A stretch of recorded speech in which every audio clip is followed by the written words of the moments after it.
Blog Talk Radio. Boa noite, meus amigos. Estamos aqui de volta. Como sempre, iniciamos o nosso programa invocando a Santíssima Virgem Maria, o Santo Padre Pio de Pietrelcina, para que rogue a Deus que nenhuma injustiça se cometa neste programa. Hoje tem algumas mensagens aqui, mais compridinhas, eu até gostaria de lê-las por extenso. Começar aqui com a do Deni Marquesani. Caro professor Olavo, tenho acompanhado sua obra a partir do momento em que a conheci no final de 2001. De lá para cá venho estudando tudo que você produziu e que de alguma forma consegui ter acesso. Vejo que muito que você ensina hoje já está esboçado nos seus escritos das décadas de 70 e 80. Tudo que aprendi desde então tem produzido um profundo efeito na minha vida na medida que vou praticando o que aprendo. Fiquei tão impressionado e convencido da sua filosofia que comecei a propagá-la por todos os lados. Entrei em fóruns de filosofia, etc. Levei pauladas de todos os lados. Incrível, não consegui entender. Para mim era tudo tão claro e evidente, não entendia como não aceitavam. Mas nunca argumentavam, só xingavam. Você sabia que ele é um ex-comunista, fascista, astrólogo, sem diploma, auto-intitulado, etc, etc. Eu dizia, tudo bem, mas e a teoria dos quatro discursos? Eles, desconsiderando a minha pergunta, ele é um astro esotérico direitista da ditadura. Cara, se o capeta disser uma verdade, deixa de ser verdade, porque foi o capeta que disse. E eles, o capeta não existe, agora sim você está falando coisa com coisa. Olavo de Carvalho é o capeta. Aí comecei a enviar aos fóruns alguns dos seus artigos, mas sem mencionar de quem eram. Muitos dos que xingavam antes agora elogiavam os artigos. Puxa, que coisa mais cristalina, agora entendi o que quer dizer tal e qual coisa. Parabéns. Este texto é do Olavo de Carvalho. Aí eles mudavam de assunto. Desisti, não tem jeito. Você apresentou tantas contribuições originais, o círculo de latência, a paralaxe cognitiva, a teoria dos quatro discursos, a tripla intuição, o teste da contraditória ambígua, a astrocaracterologia, etc. Sem falar do seu background astrognóstico, gurdjieffico, islâmico, esotérico, alquímico, macúmbico, que o expôs às fimbras da insanidade. Todo mundo diz que eu estou lá ainda, o dele. Mas que rendeu o horizonte rico, que é o cenário das mais inusitadas articulações que procuram explicações que só quem passou pelo que você passou e sobreviveu poderia produzir. Estou muito grato. Tenho acesso sem correr o risco. De bem que sempre há algum risco, só que infinitamente menor.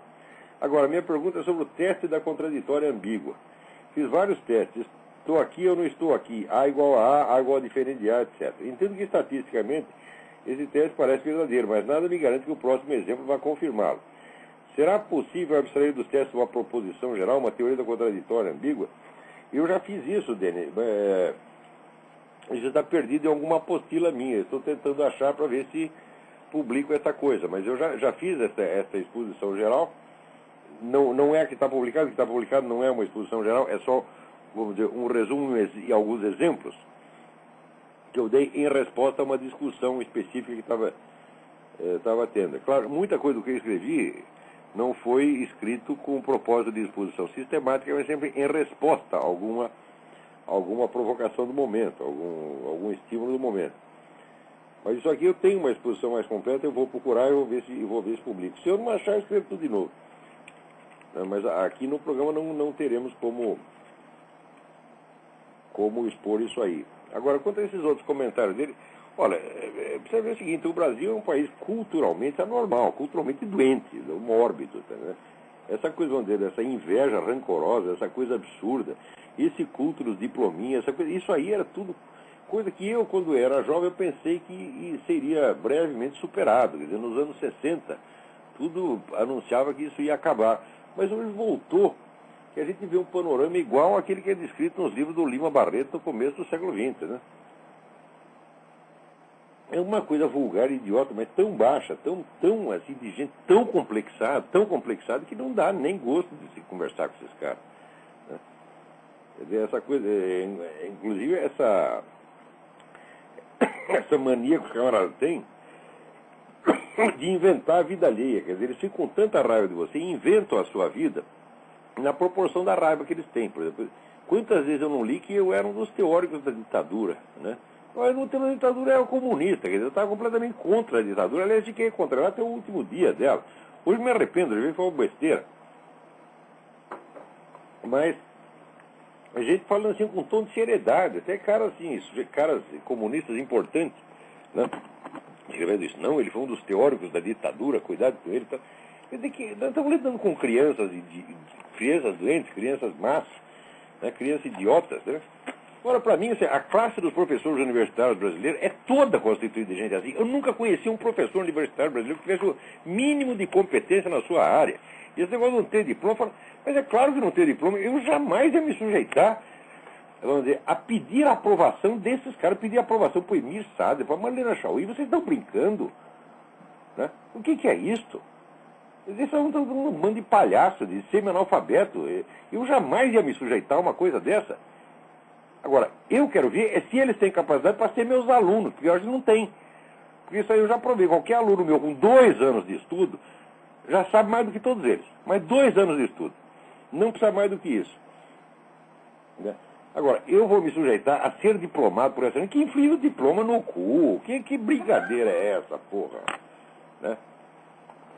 Mas essa coisa brasileira do diploma, da escolinha, coisa mais baixa, mais idiota.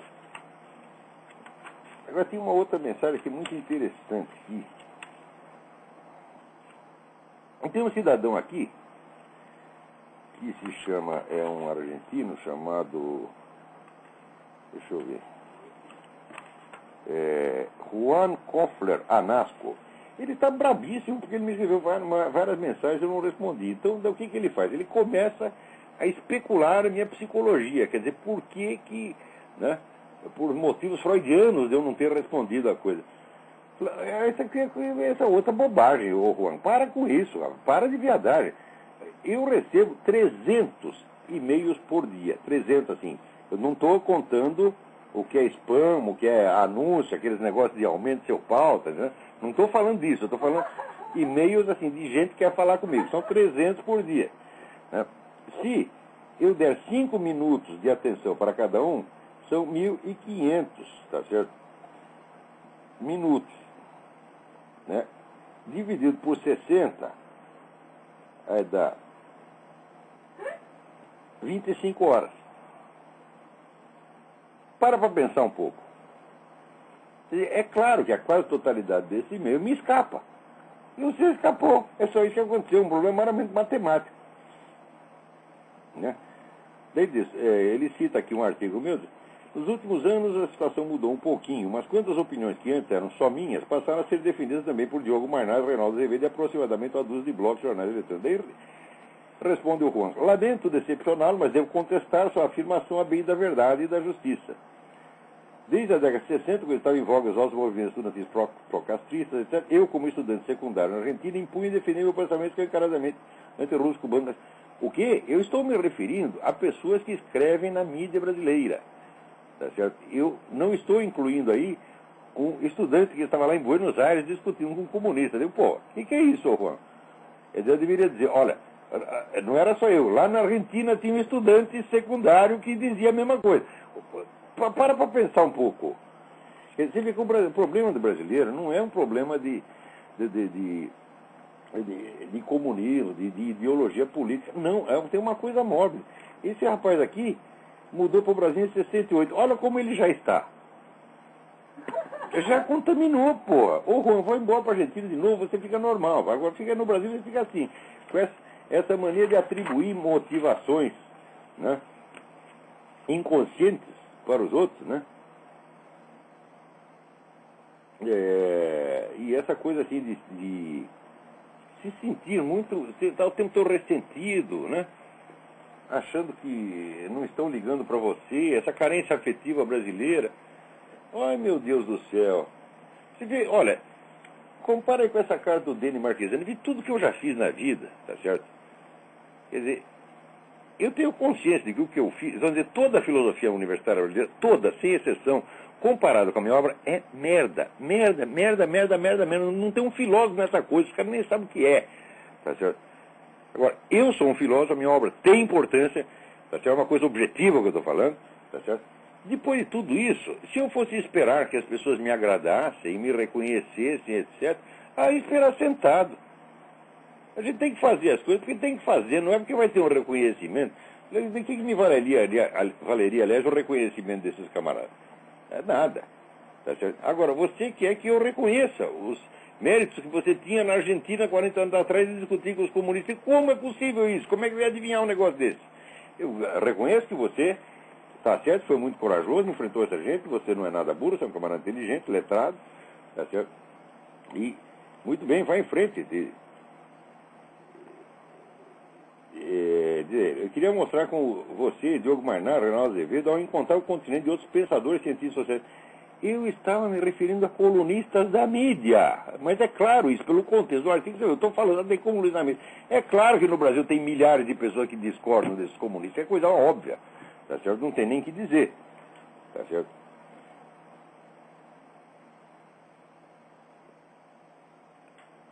Dessa maneira, tenho certeza que nunca chegaremos a lugar nenhum. Quanto as forças contrárias se aglutinam e ganham espaço crescente, persistem entre os contestadores uma posição deplorável de individualismo, de ilustrismo, de teatralidade, que serve para enfraquecer. Ilustrismo, teatralidade, vai a merda, porra. Tu não me conhece, rapaz? Pô, eu sou um cara esforçado, humilde, modesto, estou aqui fazendo o melhor que eu posso, tá certo? Trabalhando de graça a maior parte do tempo, só levando pontapé. E você ainda vem me encher o saco e dizer ilustrismo, teatralidade. Vai ilustrismo, teatralidade é você, vai a merda, vai. Não preciso do seu apoio, não quero seu aplauso, enfia seu aplauso no cu.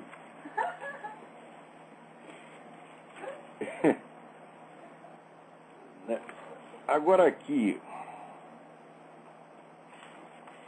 o Cláudio Henrique Martins Vaz, essa mensagem aqui é muito importante, muito interessante.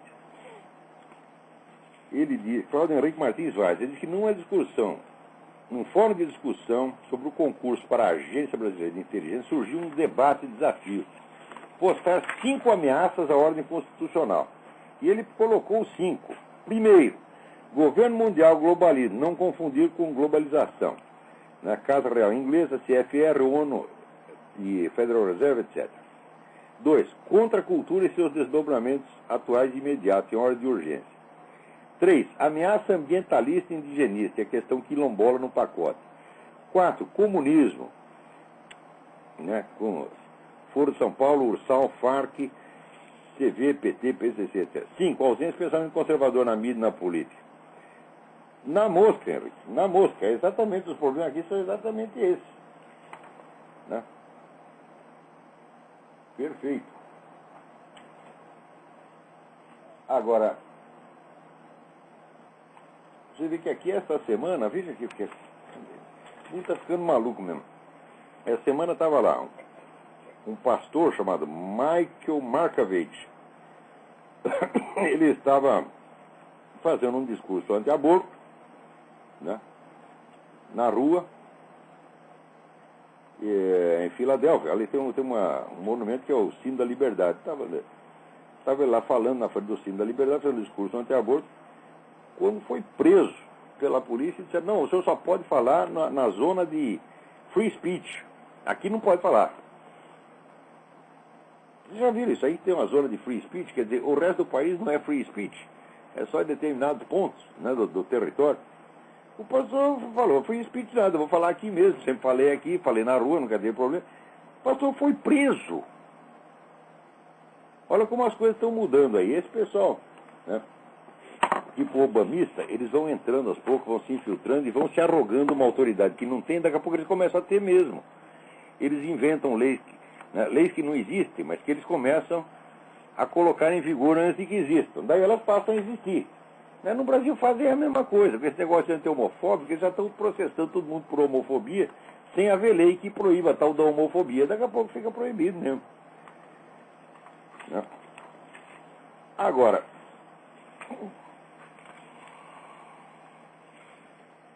peraí, estou me esquecendo do principal aqui, ó.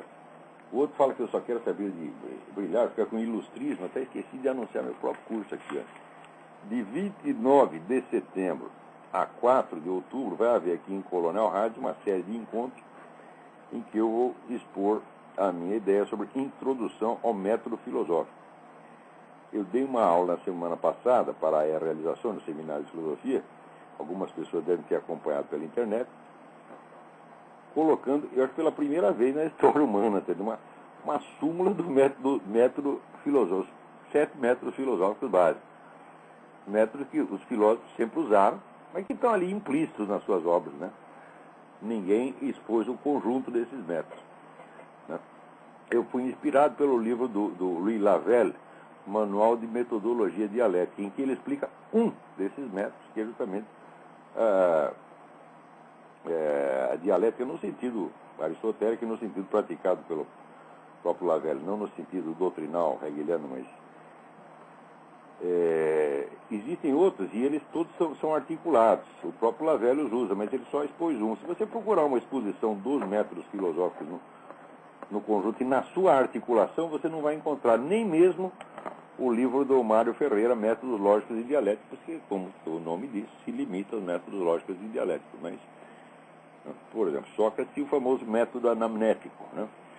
Como é que nós podemos hoje praticar esse método anamnético? Que sentido ele teria hoje, né? Que alterações teríamos que fazer para lidar com ele na situação atual? E assim por diante, né? Então a ideia é essa. Então, os interessados, vocês podem encontrar lá na minha página, www.olavodecarvalho.org, os telefones para inscrição. Mas também vou dar aqui, olha, 041-3262-0100 com o senhor Eduí, ou 9974-4443, também 041 com o senhor Eduí.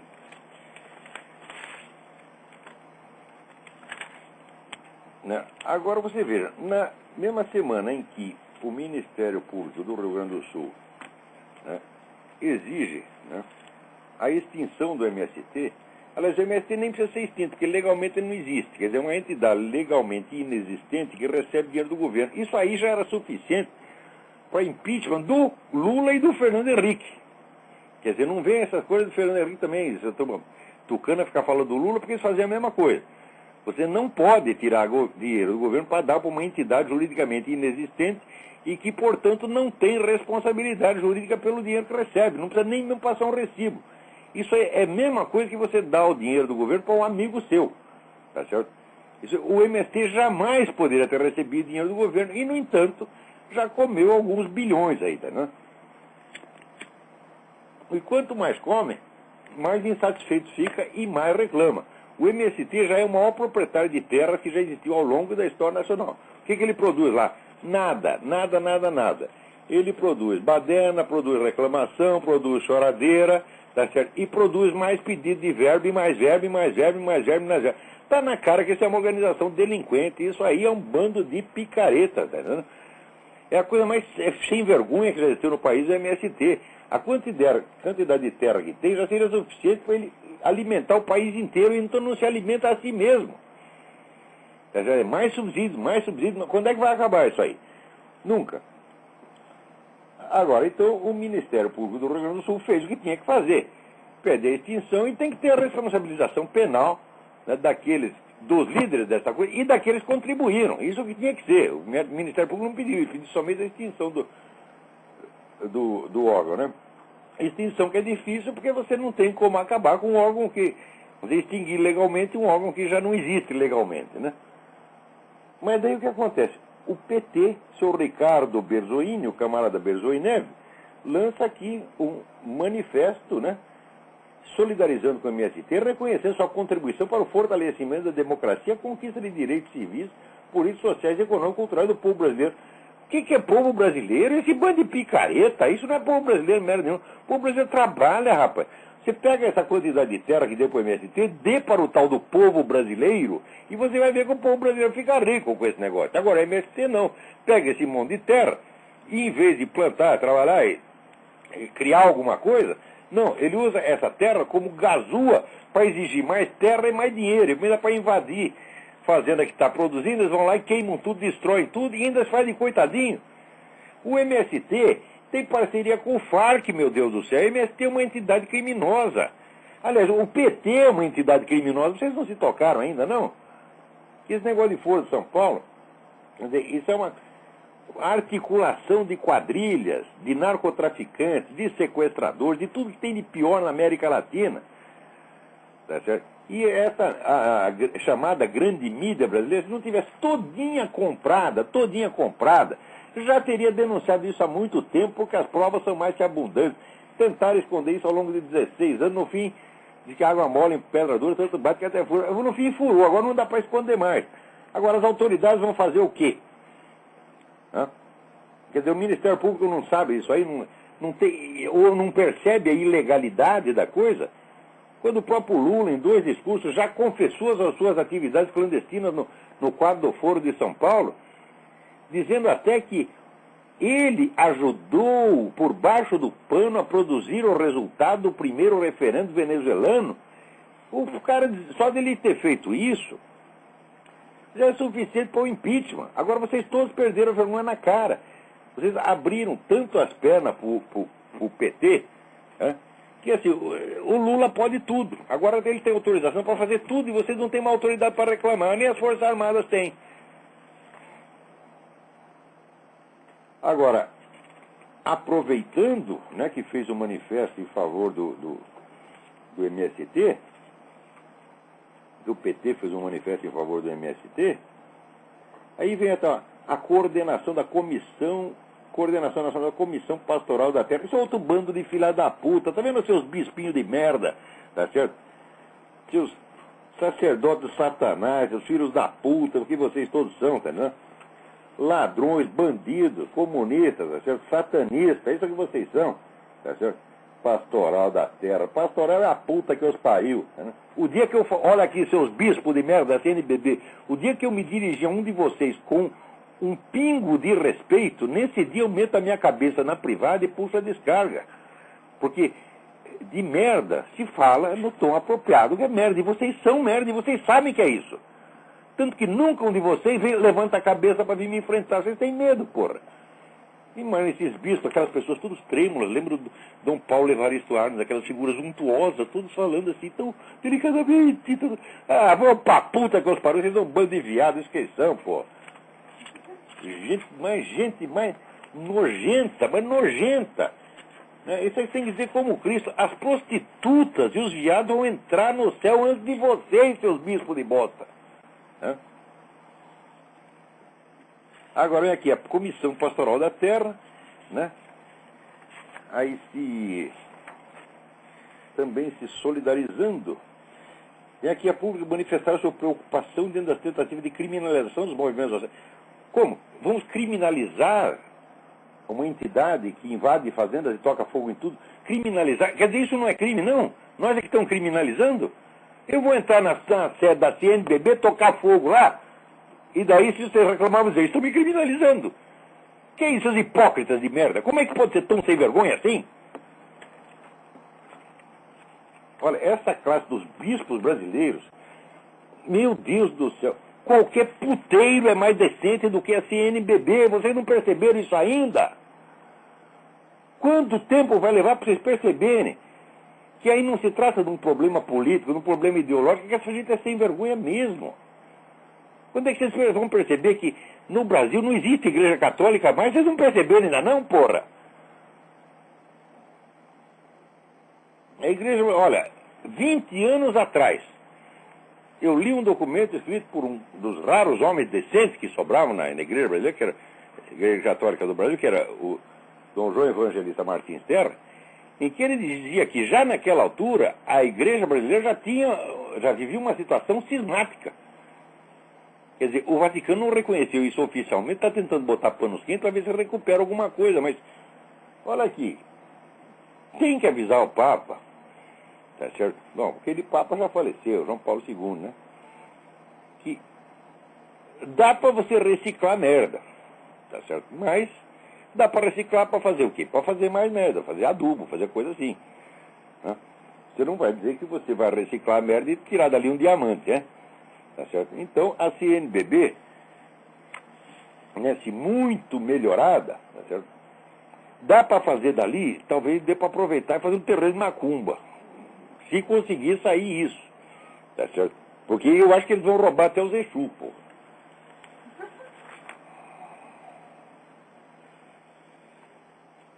Olha aqui, ó. Você vê, aqui foram exibidos vários vídeos ali no YouTube, né? Em que aparecia o pessoal aqui tocando o hino nacional americano. E aqui a praxe é você colocar a mão no coração enquanto você está ouvindo o hino nacional. O Barack Obama ficava com as mãos cruzadas em cima do saco. Em cima do saco. Isso não foi uma vez, foi várias. Né? E olha o que o sujeito explicou.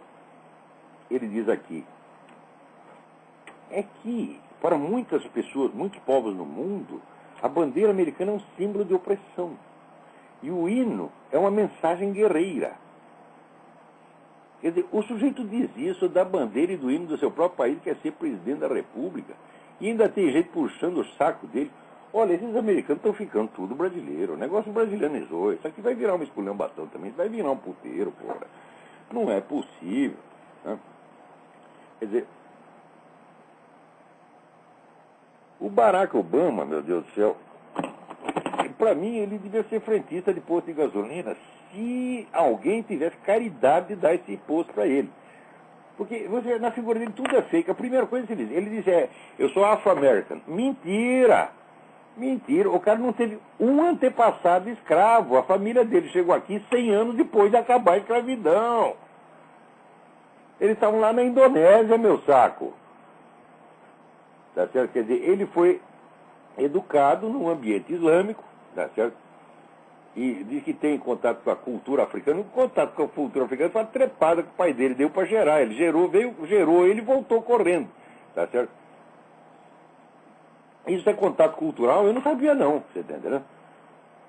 Agora, daí ele mente dizendo que foi cristão na infância, quando está mais provado que foi muçulmano, agora apareceu o irmão dele dizendo, você está totalmente fake, né? E no entanto a grande mídia aqui o protege como protegeu o Lula. Essas coisas não acontecem por acaso, minha gente. As grandes empresas de mídia do mundo, se você somar umas 100 empresas, você vê que os donos são os mesmos, é esse pessoal globalista, entendeu?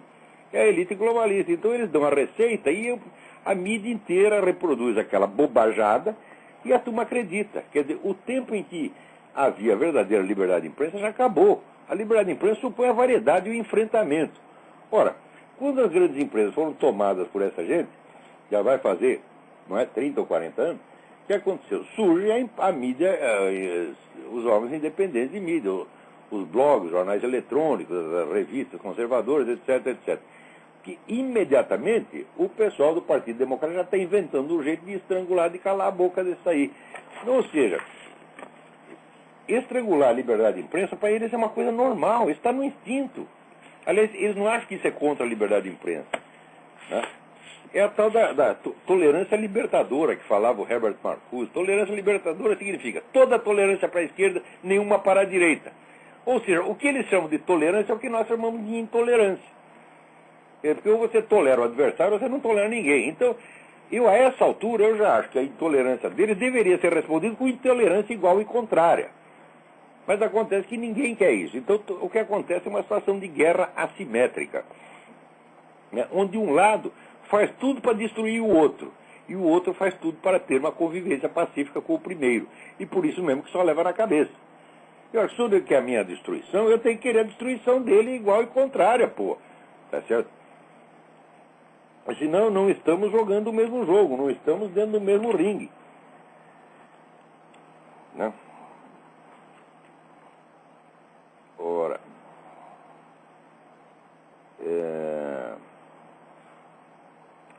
Tinha aqui uma carta do Henrique Lenon Guedes. Vamos ver se eu acho aqui. Vamos ver se eu acho e se eu consigo responder. Né? É tanta carta que a gente se atrapalha.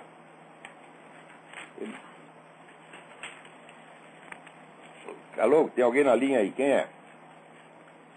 Alô? Alô? Epa, caiu a ligação. Hoje deve estar difícil de ligar.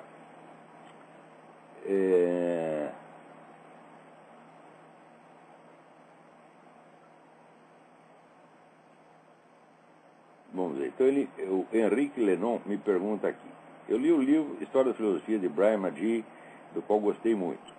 Todavia, a obra não deixou claro o seguinte: as teses de Schopenhauer sobre o númeno ser a real existência de toda a humanidade perdurar, claro que não. Nada do que Schopenhauer diz em metafísica se sustenta de pé. Aquilo tudo é uma fantasmagoria. segundo ele, é notório que os comunistas, inclusive meus professores, tentam atacar a civilização ocidental, principalmente pelo seu bastião espiritual, a religião. Gostaria de indicações de obras filosóficas que esclarecessem as questões divinas, assim como me fornecessem argumentos contra os ateus. Olha, a quantidade dessas obras aqui é tão grande, mas tão grande, tão grande, tão grande, no Brasil não chega a nada. É tão grande que não dá nem pra gente acompanhar. Se for ver em termos de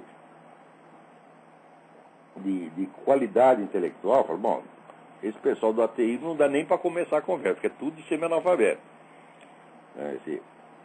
Richard Dawkins, Sam Harris, Christopher Hitchens. O Christopher Hitchens levou um cacete do Dinas de Souza, que é para nunca mais abrir a boca, né? É para ir para casa e ficar quietinho. Tá certo?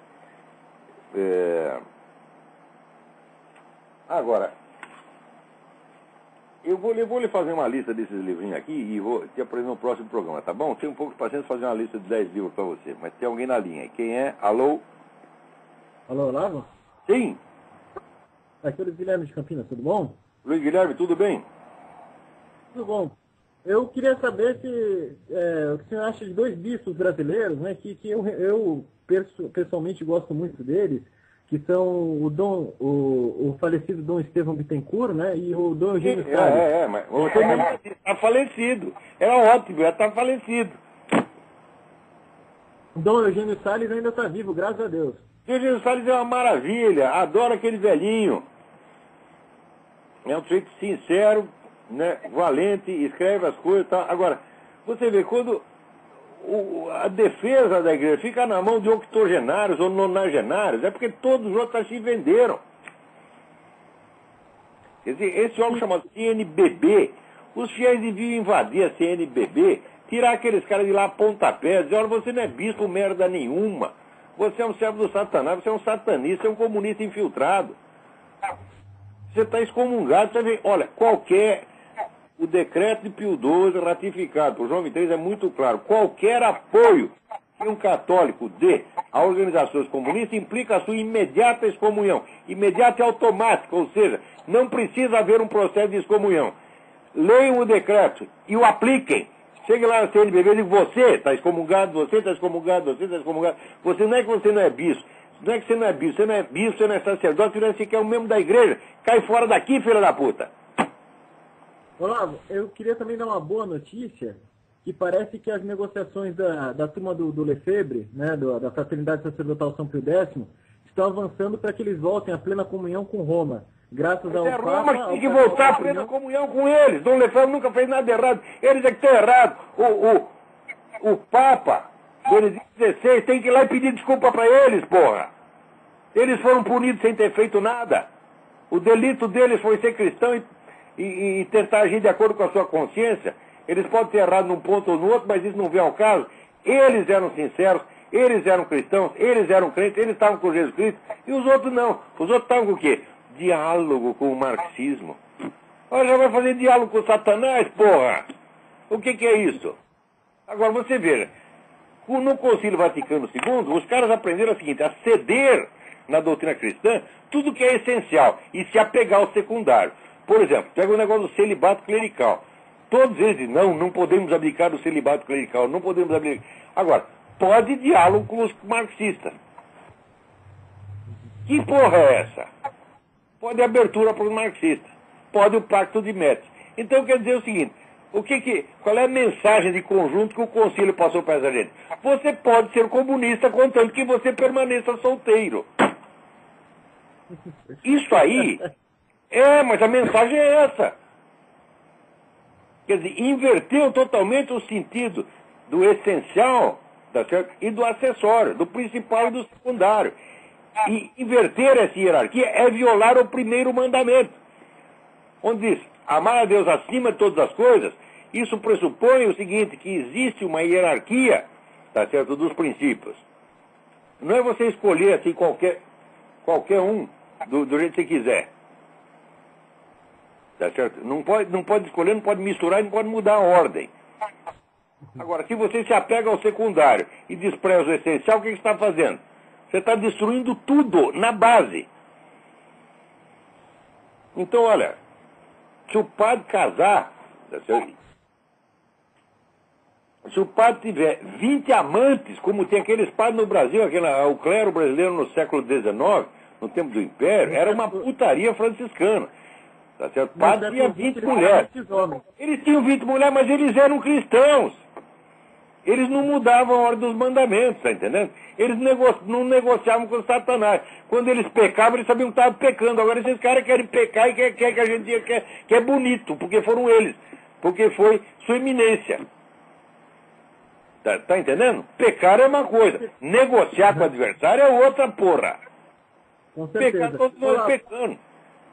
Então, o clero corrupto do Brasil antigo era muito melhor do que esse clero. Você chega lá na CNBB, ninguém tem mulher nenhuma. Não, só que tudo comunista. Era melhor que cada um falar, vamos fazer o seguinte, já que nós queremos esculhambação, a gente faz esculhambação particular. Eu como a minha empregada, né, tá lá a mulher que está varrendo a sacristia, vou lá como ela. Mas, no meu coração, sou fiel. Você está entendendo? E não vou fazer negócio com o Satanás. E eles fazem o contrário, eles não comem ninguém. Tá certo? Não é a suruba lá dos mamonas assassinas, né? Me passaram a mão na bunda, não comi ninguém. Eles não comerem ninguém e passam a mão na nossa bunda. Olá, mas eu ficaria muito feliz com esse retorno, porque a igreja ganharia grandes lutadores contra o modernismo, né? De volta. Como é? De quem você está falando? Desse pessoal do Lefebvre, porque eles são grandes lutadores contra... Esse pessoal é maravilhoso, maravilhoso. Às vezes tinha umas coisas neles que eu achava assim meio babaca, questão de estilo, tá vendo? Mas, quando você vai ver a substância do que eles fizeram, é inteiramente correto, tá certo? E eu acho que esse do Marcelo Lefebvre ainda vai ser canonizado um dia, porque o homem sofreu o que ele sofreu, a pressão, vamos dizer, do Vaticano inteiro, a hierarquia inteira contra aquele homem sozinho, porque ele ficou fiel ao nosso Senhor Jesus Cristo. Vocês todos, bispo, cardeal, vocês não são dignos de limpar a sandália do Lefebvre. Quem são vocês? Isso não quer dizer que eu estou aderindo doutrinalmente. Eu não sou membro da Sociedade de São Pio X, não sou membro de coisa nenhuma, não sou militante de coisa nenhuma. Eu estou vendo a coisa de fora e falando só de acordo com o meu coração e na minha linguagem, que eles jamais aprovariam. Sei que o pessoal da Igreja Conservadora vê o meu programa e fica horrorizado, tá certo? Mas eu estou falando a coisa de acordo com o que vem no meu coração, tá vendo? E aquele pessoal do Grupo Permanência no Rio de Janeiro, fundado lá pelo Dr. Júlio Flechman, aquele pessoal também tem as memórias do Dr. Júlio Flechman, que chama A Crise de Fé é Grave, onde ele conta as perseguições que aquele grupo sofreu, as traições, maldades, perfidas. Eu acho que é o livro mais triste que eu li na minha vida. E foi tudo essa putada desses cardeais que fez. Agora, vou falar deles com respeito? Não tem respeito para essa gente. Olavo, oi. Só 2 últimos comentários antes de desligar. Eu andei estudando, porque hoje faz 20 anos da ordenação dos 4 bispos por Dom Lefebvre. E daqui a 4 dias vai fazer 20 anos do decreto de excomunhão dele. Então está muito de pé o assunto, eu dei uma estudada. E eu gostaria de ressaltar que, estudando, eu descobri que o atual Papa, na época o Cardeal Ratzinger, ele fez de tudo, mas ele fez de tudo para evitar que essas excomunhões fossem feitas, mas ele não conseguiu. E a última coisa, o último comentário, depois essa parte da história eu sei. Ele tentou evitar a ruptura. E esse último comentário é só uma propaganda do grupo que eu faço parte aqui em Campinas, o Vigilância Democrática, que a gente tem um site vigilanciademocrática.org, e eu gostaria de, novamente, como eu já tenho no seu programa, convidar a todos a aparecerem por lá. Obrigado pelo seu tempo, Olavo, e até mais. Vigilância Democrática. Manda bala. Peraí, tem mais gente aí na fila, vamos lá. Alô? Alô? Oi, Olavo, Ronaldo de São Paulo, tudo bem? Quem é? Ronaldo de São Paulo. Ronaldo, tudo bem? Tudo bem. Olavo, uma coisa que eu recebi de um amigo meu aqui nesse fim de semana, uma notícia. Brasil e Argentina estão a um passo da União Monetária.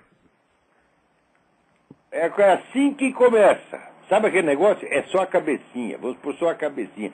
É só, né, uma conveniência prática, tá, de unificar a moeda, uma conveniência comercial, etc. Daqui a pouco vem o governo latino-americano e acaba as nações.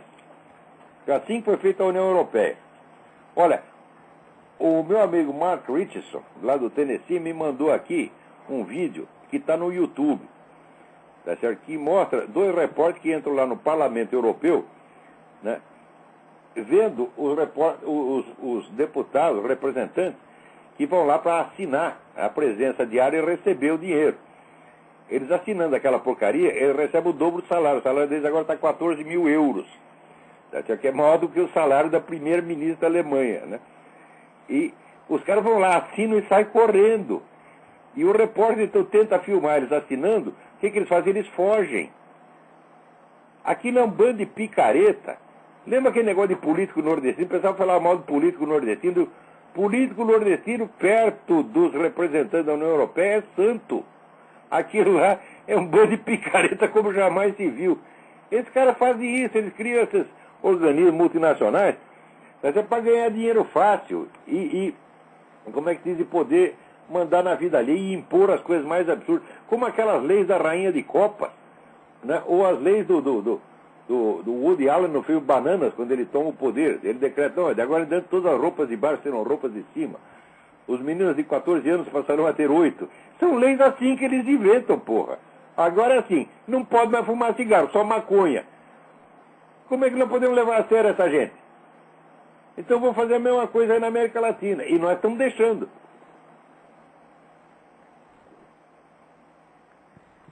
E, Olavo, só mais uma pergunta. Isso é um amigo meu que pediu para perguntar para você. Inclusive, esse amigo que me mandou esse artigo. Pediu para perguntar para você se os livros do Santo Agostinho, que são publicados pela editora Paulo, se eles são bons para eles, são confiáveis. Eu não conheço as edições específicas, mas tudo que eu vi da editora Paulo me parece edição séria. Tudo que eu vi até hoje me parece muito sério. Olha, sim, boas editoras católicas no Brasil não faltam. Tem a Paula, tem a Quadrante, né? O que falta, sabe, é uma intelectualidade católica que tenha, sabe, 2 bolas no meio das pernas, 2 só. Tem que contar direito. 1, 2. Em geral está faltando pelo menos 1. Em geral falta as 2. Bom, tá legal então, Olavo. Obrigado. Eu vou desligar e dar oportunidade para outra pessoa. Um abração. Vamos em frente. Espera aí, tem outra pessoa na fila para falar. Quem é? Alô? Alô? Alô? Alô, Olavo. Quem está falando? É o Márcio. Márcio, tudo bem? Tudo bom, Olavo. Eu morando aqui em Portugal. Queria pedir uma pergunta sobre o livro mesmo. Sobre a cheio de ficar escutando a gente pedindo livro. Mas eu queria perguntar algum livro, biografia, qualquer coisa sobre o José Bonifácio, que você fala tão bem dele. Existe a obra clássica do Otávio Tarquínio de Souza. Escreve-se Octávio. Ele escreveu uma série em 10 volumes chamada História dos Fundadores do Império no Brasil. Obras-primas. Todos os brasileiros tinham que ler os 10 volumes. Tem lá a vida de José Bonifácio, a vida de Dom Pedro I, a vida de Bernardo Pereira de Vasconcelos, a vida do Padre Feijó. Está tudo lá. Não deixe de ler isso, se puder. Tá certo. E mais algum outro livro sobre história do Brasil que você recomende? Olha, existe... Dê uma olhada no livro do José Honor Rodrigues, que embora fosse... Naquele tempo ainda existia esquerdista, né, com QI acima de 12. O José Honor Rodrigues era um deles. Existe um livro que todo mundo no Brasil tem que estudar, que é Teoria da História do Brasil. Tá certo? Certo.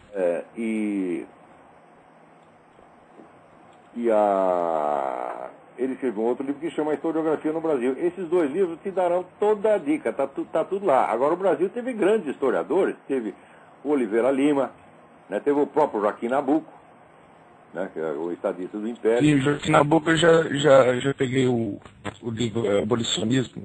Né, tem ali o Zé Maria Belo, o Zé Maria dos Santos, são um monte de historiadores bons, monte.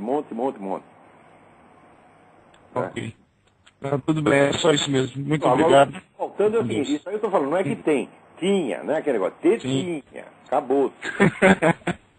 Porque agora, a nova geração, o que o pessoal fez com a história do período né, 64 até agora, é assim, é uma vergonha. Você vê, você lê tudo que os caras publicaram, procura no índice a expressão KGB, não tem. A KGB parece que jamais esteve no Brasil. Agora, a CIA, eles não são capazes de apontar um agente da CIA. Digo, olha, me diga aqui um comprovado agente da CIA lotado no Brasil. Não tem nenhum. Não são capazes de dar um nome. Tá certo? Mas dá a impressão que a CIA esteve onipresente. A CIA fez tudo. A história desse período é tudo fraude, do começo até o fim. Todas as episódios que eu fui verificar, no tempo que eu estava trabalhando ali com aquele livro, O Exército na História do Brasil, do qual eu fui um dos editores, um dos redatores, uma obra enorme, 2.000 páginas, publicada pela Biblioteca do Exército, tinha os episódios finais ali, que era esse período, né, eu achei que estava mal escrito e fui verificar. Né? O que eu descobri ali é coisa do Arco da Velha. Pô, ninguém conta que havia, em 64, antes de 64, havia uma direita civil armada, pronta para matar comunistas. Quando o exército tomou o poder, a primeira coisa que fez foi desarmar essa direita. Ou seja, se não tivesse sido o golpe de 64, não ia ter sobrado um comunista vivo no Brasil, porra. E os comunistas, eles nunca contam essa história. Nunca. Dessa eu não sabia também. Então tá bom, Lázaro, era só isso mesmo. E assim por então, olha, história de período recente pode esquecer, só tem picaretagem. Vamos ver se a gente acha alguma coisa da época da independência dos nossos founding fathers. Não perca o Oliveira Lima, né? Procura, tem um livro muito importante sobre o Império, que é a Democracia Coroada, de João Camilo de Oliveira Torres, que é sobre o sistema político do Império. É outro clássico. Os brasileiros sempre tiveram talento para a historiografia que eles herdaram dos portugueses, né? Sim, sim. Mas agora vários estudaram em Portugal. Então é isso aí. Tá bom então, Lázaro. Obrigadão. Peraí, tem mais uma pessoa na linha. Vamos lá. Quem é? Alô? Oi, tudo bem? Aqui é a Lívia. Eu liguei há um tempinho atrás para você para perguntar sobre o paralaxe cognitivo. Sim. Mas é o seguinte, Olavo, eu queria saber de você, eu estou vendo que você está muito nervoso hoje com relação à igreja, uma coisa e outra. Eu queria saber aquela história das ressurreições. Não. Oi? Ué, quando ele diz que merda é merda, vai dizer que está nervoso? Cara, que é isso, menino? Está nervoso. Mania brasileira de psicologizar. Você fala com um quadrado, tem 4 lados, e as pessoas começam a analisar os motivos psicanalíticos pelos quais você falou isso. Esse é psicanálise de botequim, não entra nessa não. Não, estou felicíssimo. Estou feliz de poder dizer essas coisas. Você vê, agora eu já estou velho, estou com 61 anos, eu posso mandar todo mundo tomar no cu, não preciso respeitar mais ninguém. É um privilégio da idade. Tá ótimo, então. Mas eu queria saber, então, aquela história das ressurreições, eu não sei em qual programa... A história das ressurreições que você comentou num dos programas aí, até o pessoal começou a dar risada, tal, uma coisa e outra, que você comentou, acho que foi no ano passado. Argumento de brasileiro é assim. Esse é o grande argumento, a grande informação. Eu lá estou aqui para discutir com ignorante, porra. Não, mas como é que essa história assim, das ressurreições? Eu não sei, porque você estava falando a respeito da igreja, uma coisa... Pega no livro do James Rutz, R-U-T-Z, Mega Shift. Está tudo documentado lá. Hook. James Hook. Rutz, R-U-T-Z. Ah, tá. Tudo bem. Eu vou dar uma procurada, então. Agora, no Brasil, você dá uma informação que o sujeito desconhece. No Brasil, tudo aquilo que ele desconhece, ele dá risada. Não, mas justamente... Eita povo caipira, metido pra caralho. Que é isso? Mas que gente! Mas a ressurreição não é um fenômeno, assim, raro, uma coisa rara que acontece? Ou é só quando acontece que a igreja decreta que aconteceu, que daí, no caso, é levado a sério? Eu não entendo direito essa coisa. Não, você vira... A comprovação do fato é uma coisa. Agora, a comprovação, vamos dizer, da regularidade teológica pela igreja é outra coisa. Agora você vai esperar 200 anos. Certo. Eu estou falando de fatos que foram testemunhados, com um número suficiente de testemunha para você saber que não dá para duvidar que a coisa aconteceu. Você pode até, vamos dizer, tentar explicar por outras razões. Isso aí todo mundo está ali para especular o que quiser, mas o fato não tem como negar. certo. Agora, no Brasil, assim, as pessoas não discutem fatos. Elas discutem só impressões. Aí eu tenho uma impressão de que a coisa é inverossímil. Imediatamente o sujeito já se convence daquilo. Não quer saber de fato, não quer saber de estudar. É um bando de vagabundo, filha da puta. Não liga pra essa gente não, porra. Tá certo. Viu, Olavo? Então, eu estou mandando um abraço de todo mundo lá que está acompanhando o seu programa lá na ODC Nos Odeia, tá? E eu também faço parte, né, daquela comunidade. Um beijo para você. Como é que ele sabe que eu os odeio? Eles me perguntaram pra cá. Eu nem conheço, cara, como é que eu vou odiar eles? Não, é lógico. O que eu posso fazer é dar uns peidos para eles de vez em quando. Isso parece um pouco... Uma vez por ano alguém me chama a atenção para alguma coisa que está lá, eu vou e... Né?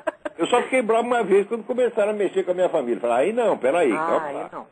Realmente mexer com a família. Aí eu fiquei bravo. Tá certo. Para falar de mim, pode falar o que quiser, pô. Até eu falo. Então, mas o pessoal fica acompanhando, a gente fica lá acompanhando todo o programa. Pode ficar sossegado que a audiência, pelo menos, é garantida. Pois é. Agora, fala para eles deixarem de ser complexados. Eles ficam muito bravos comigo. Né? E daí diz que eu estou bravo com eles. Fala, mas, escuta, mas você assistiu aquele filme do Woody Allen? O sujeito está internado no hospício e quando vem a médica entrevistar, ele faz de conta que é ele que está dando consulta para a médica. Eu só estou invertendo. Eles ficam babando, espumando de mim, dizendo que eu estou com raiva deles. Mas é tudo louco. Viu, Olavo? Você devia também participar mais da comunidade lá do Uriel. Por que você parou de participar lá? Não tenho tempo. Aqui trabalha-se. Por incrível que pareça. Sei. Aqui não é o Congresso Nacional, não é a União Europeia, tá entendendo? Aqui nós trabalha.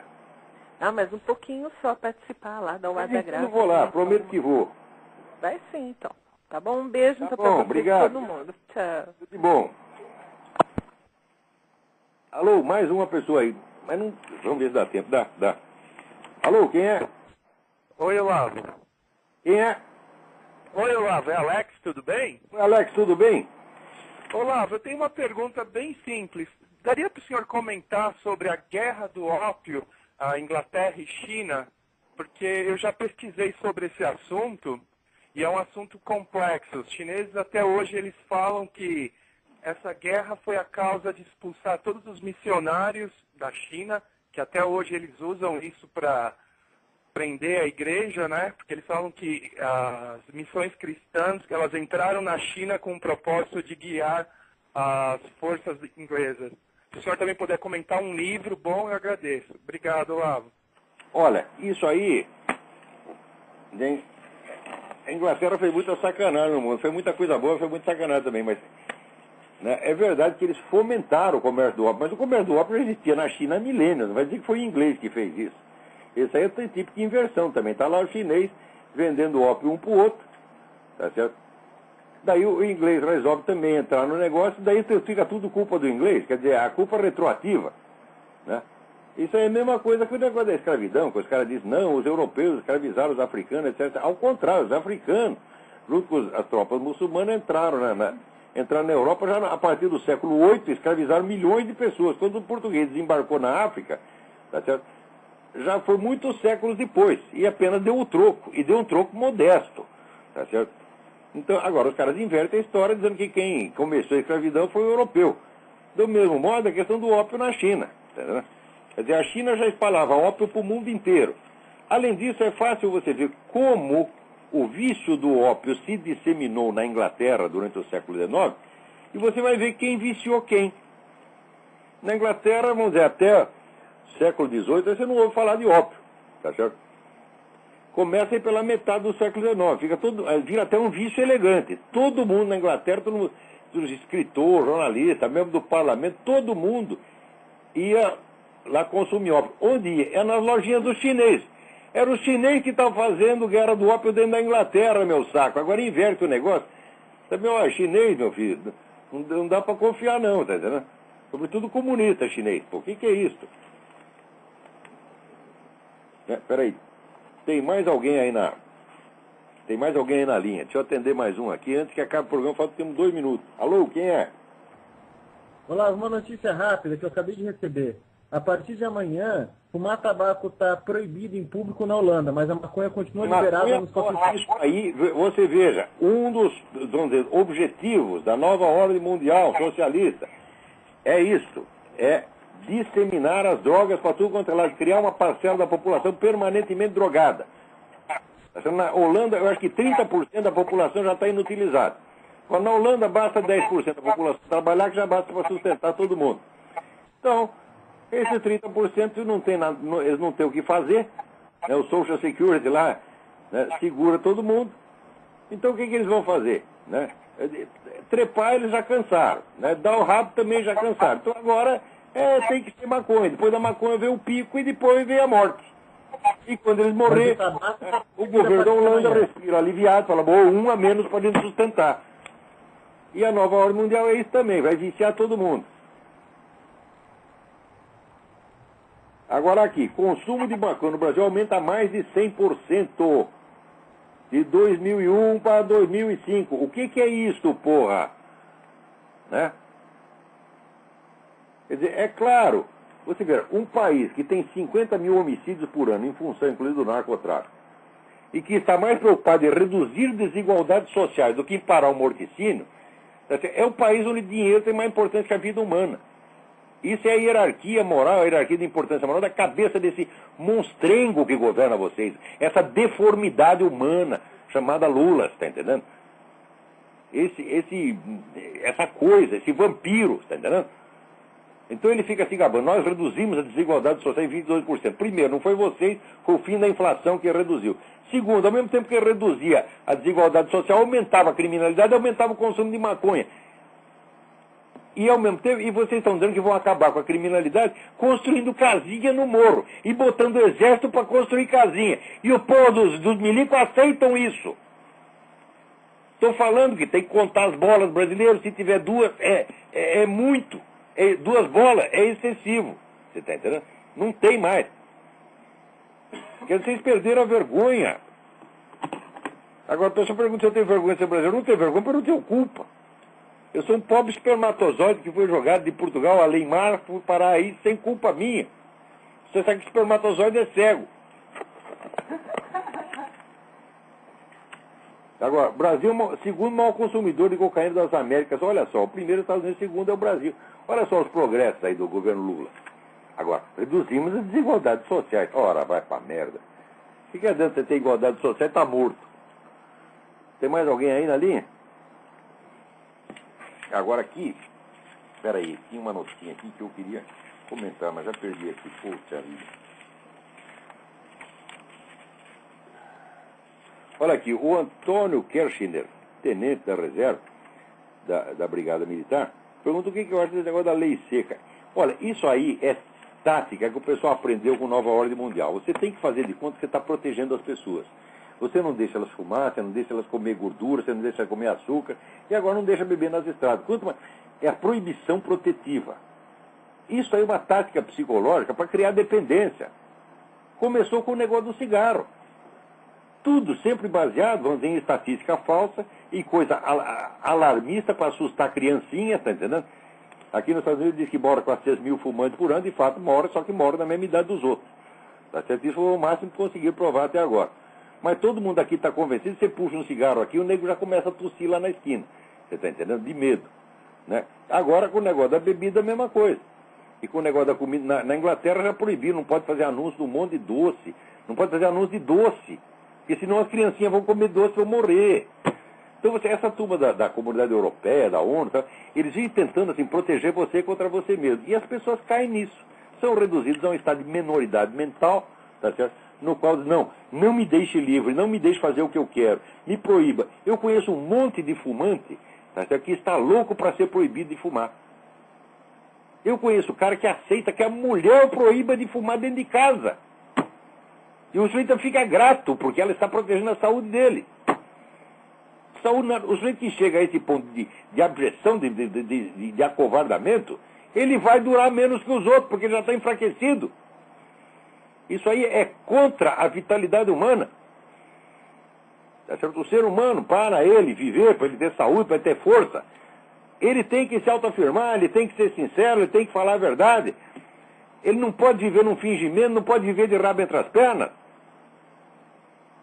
Quando é que vão aprender isso aí? Agora, você quer que os outros protejam você contra você mesmo? Então você quer um estado de minoridade.